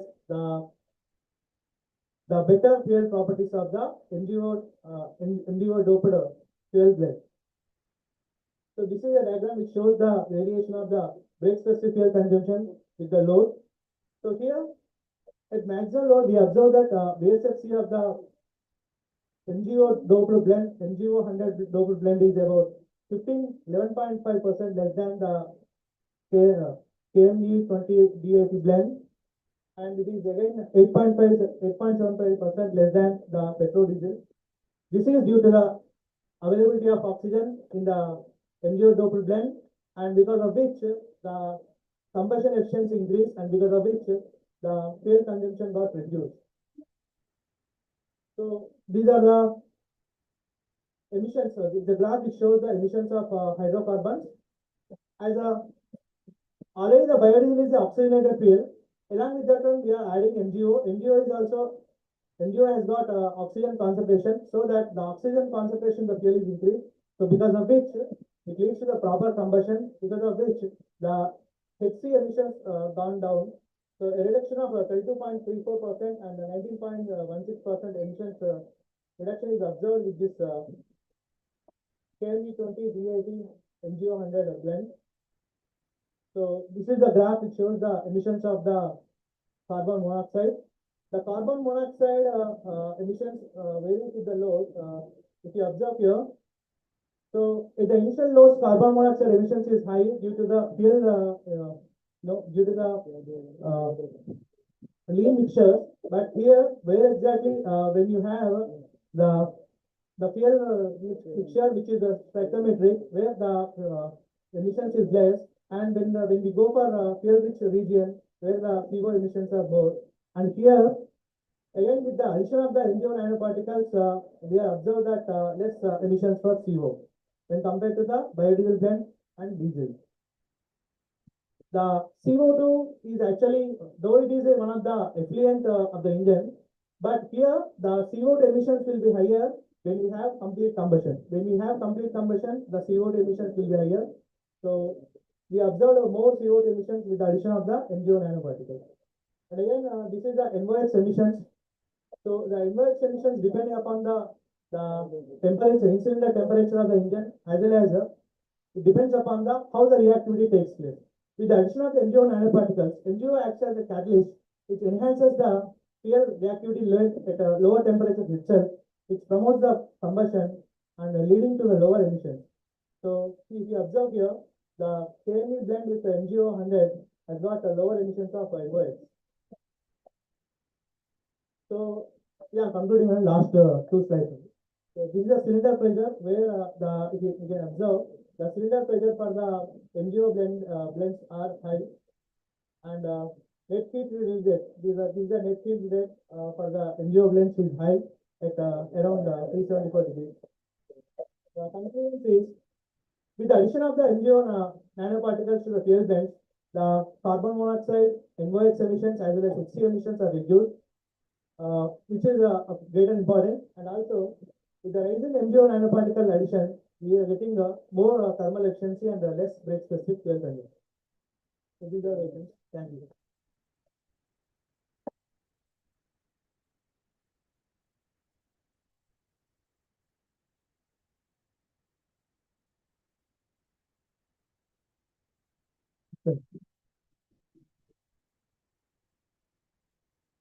So actually, this Karanja has got already the existing physical properties of Karanja is better than the other biodiesels which are there, sir.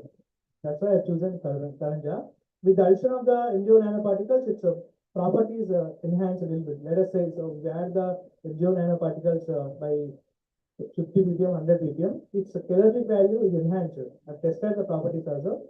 Its calorific value enhanced. That's why. System will burn. That's why burning, sir. That's why you are adding another MGO also as a fuel. Yeah, actually MGO nanoparticles below 100 nanometers, sir, the size is. So it is a powder form only. So I'm adding in the magnetic stirrer where it is mixed with the liquid fuels. Okay, thanks. Are there any disadvantages of adding magnesium oxide to the fuel? I think we can discuss this during the Okay.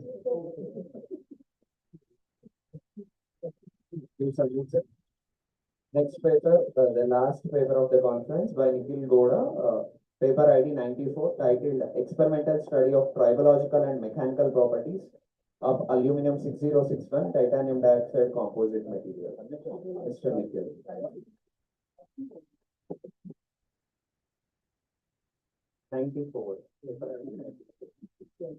Last paper of the conference. Good evening, everyone.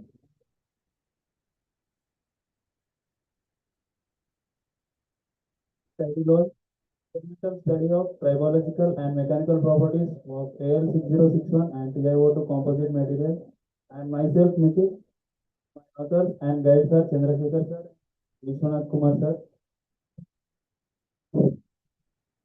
I am from Mechanical Department, Nalamala Reddy College. Here is my abstract.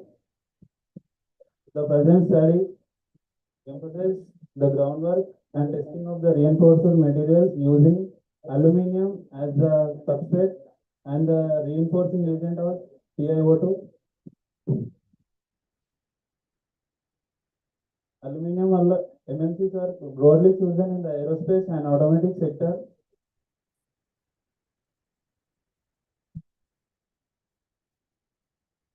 Broadly chosen in the aerospace and automotive sectors for module manufacture because of their greater malleability, high specific strength, lightweight, and good oxidation and wear.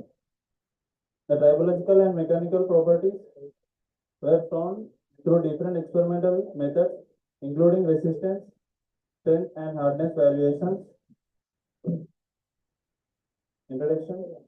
When combined with aluminum, TiO2 enhances the substance's strength, hardness, and resistance to corrosion and wear. The ceramic particles in TiO2 reinforce the aluminum matrix by restricting dislocation movement. Composite materials suggest greater mechanical properties when associated to monolithic substances. These materials are identified for their excellent strength, lightweight, resistance to chemicals and corrosion, and low thermal expansion factor. They are created by joining two or more substrates with dissimilar properties that do not melt or blend. This is the material I have selected for my project. I have taken aluminum AL6061 and TiO2 as the reinforcement agent. Actually, I have took TiO2 in different percentages, 1%, 2%, and 3% for the respective.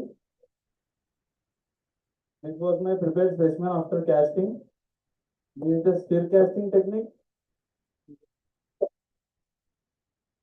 First, aluminum is heated at a melting point, and then added the TiO2 with the 8% of the aluminum, 1% of it, and then respectively I have done for the 2% of titanium and 3% of titanium in it. This was Vickers hardness tester I used it for the hardness. Here you can see we place the tool material here. This goes up and down motion by moving this, and we have tool diamond shape with 136 degrees faces opposite square, and a microscopic tool to view. Here is the microscopic view with the measurements, and we have a load to apply on other side of this tester. The Vickers hardness test is frequently chosen compared to other hardness tests due to design and calculations are self-governing of the penetration size, and the penetrator can be used for various materials irrespective of their hardness of materials. This is a universal testing method I use for the tensile test, and universal testing machine following ASTM E8 standards. Here the material is placed for the test, and we have a linkage to it and other machine, but I selected only this. UTM stands for Universal Testing Machine, a versatile instrument utilized to test the mechanical properties of materials, inclusive of shear, tensile, and bending and tensile. This is the pin on disc machine. Here we have the disc to perform the test, and a pin shaped material we created by following the ASTM G9995A standard, and your load is applied, and through a link of digital calculations we have digital box, and these are the results I come from. The rise in hardness is directly proportional to the increase in density. The increasing weight of percentage is directly proportional to hardness, and these are results of the tensile. This improvement in tensile strength is increasing reinforcement proportion. These are the results of pin on disc test. The resistance The resistance to wear of aluminum 6061 TiO2 MMC was evaluated using a pin on disc thermometer in the study. Dry sliding experiments were executed at room temperature. The wear rate enhanced but coefficient of friction decreases due to increase in applied load. These are the loads I have used: 10 Newton load, 20, 30 Newton load, and this we can see here a graph. Wear rate of AL6061 TiO2 increases reinforcement percentage. And these are the conclusions I came. There was a significant increase in typological and mechanical properties as the accumulation of TiO2 component in aluminum 6061 composite material. With the increase of reinforcement 1% to 3% of titanium component, titanium dioxide component, increase in hardness and tensile strength of the composite, also resistance to wear is increased with the reduction in wear loss of volumetric because of its increased hardness. However, unnecessary reinforcement may lead to brittleness and reduced ductility, highlighting the essential for best TiO2 content to attain an equilibrium between strength, resistance to wear and ductility. These are the references I have gone through.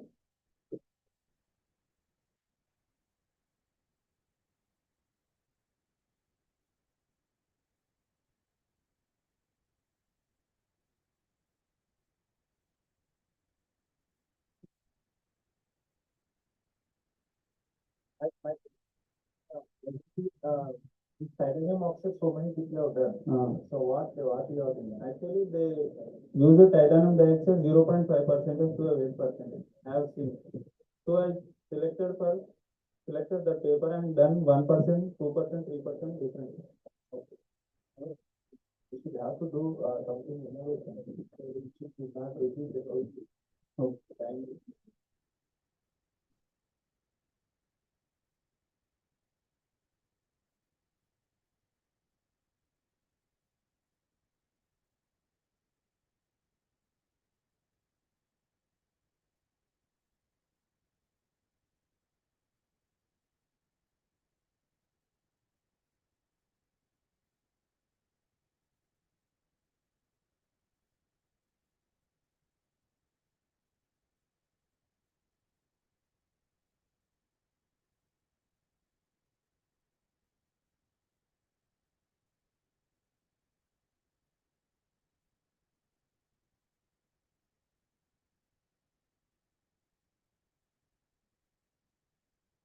Please everyone to occupy the front seats as we are going to immediately start the valedictory session. Faculty and students. So that we'll have the tea break after the valedictory.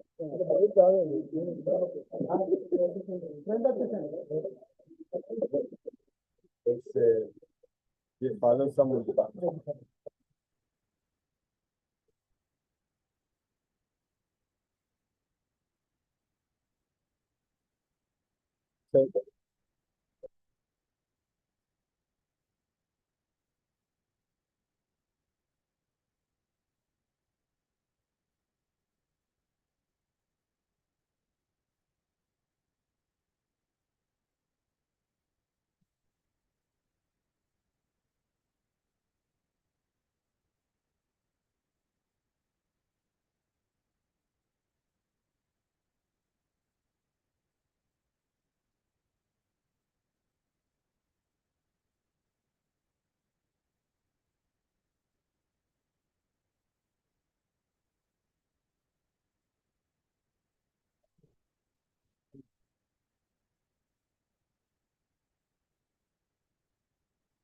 పక్కన అమరేశ్వర్ కూర్చున్నారు, college university పక్కన కూర్చున్నారు.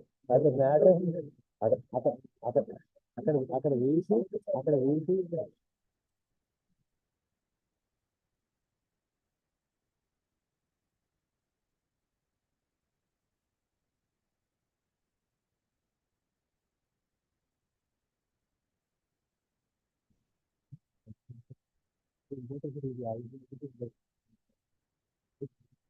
బస్సులు 4:20కి బస్సులు.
Respected faculty members, researchers, and students.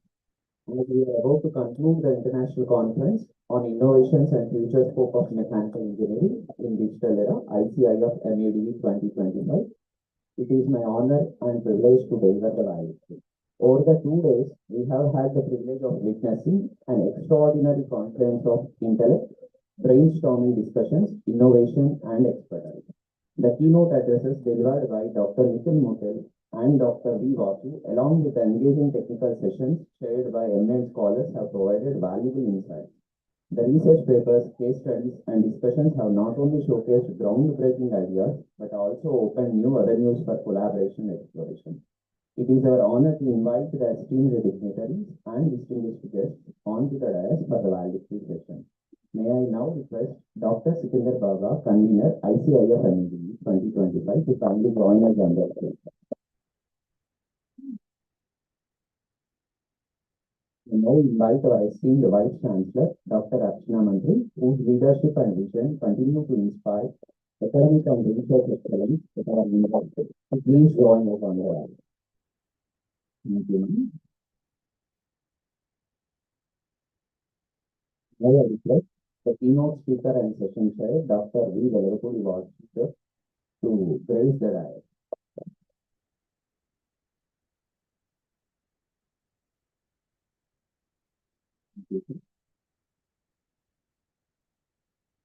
It is my privilege to invite our respected Dean, School of Engineering, Dr. V. Vijay Kumar sir, to join us on the dais.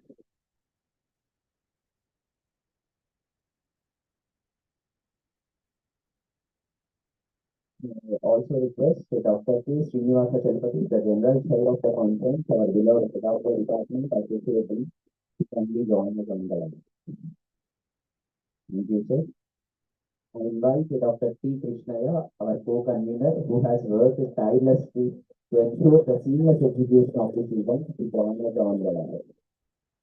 Ladies and gentlemen, please join us in welcoming these eminent personages with a warm round of applause.